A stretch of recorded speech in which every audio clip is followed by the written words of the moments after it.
Sa kaugnay na balita, matapos ilantad ni Coach Norman Black ang initial pool ng Gilas Pilipinas para sa 2025 Southeast Asian Games.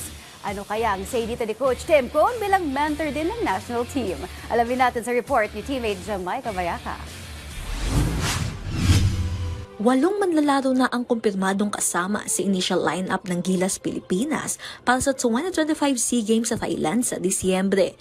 Noong nakaraang linggo, pinahayag ni Coach Norman Black sa media ang mga unang bubuo ng pangkalahatang pool na sina Justin Brownlee, Ray Parks, Matthew Wright, Ange Kwame, Remy Martin, Jason Brickman, David Defonso at VJ Pri. Pero sang-ayon naman kaya dito ang veteranong coach na si Tim Cone bilang mentor din ng national team.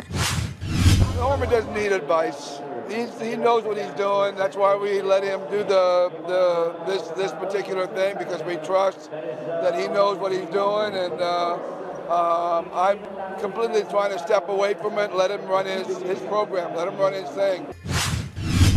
Si Black ang pansamantalang gagabay sa pambansang koponan dahil sa PBA duties ni Coach Tim.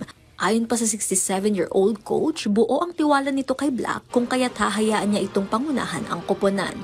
Gayunman, si Cone pa rin ang mangunguna sa Gilas sa opening window ng FIBA World Cup Asian Qualifiers sa Nobyembre.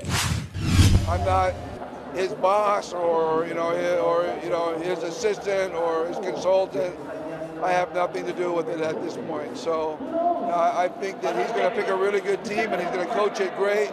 And I think we can really trust him to go out there and battle for the gold. Matatanda ang nagwagi si Black ng 11 PBA titles kasama na ang Grand Slam noong 1989 bilang coach ng San Miguel Beer. Pinangunahan din niya ang Ateneo Blue Eagles sa 5 sunod-sunod na UAAP Championships. Bukod dito, dinala niya rin ng Sinag Pilipinas sa gintong medalya sa 2011 SEA Games. Bagamat magkaibang coaching style ang dalawa, pareho naman ang kanilang misyon na maghatid ng panibagong gintong medalya sa Pilipinas. Jamaica Bayaka para sa atletang Pilipino, para sa bagong Pilipinas.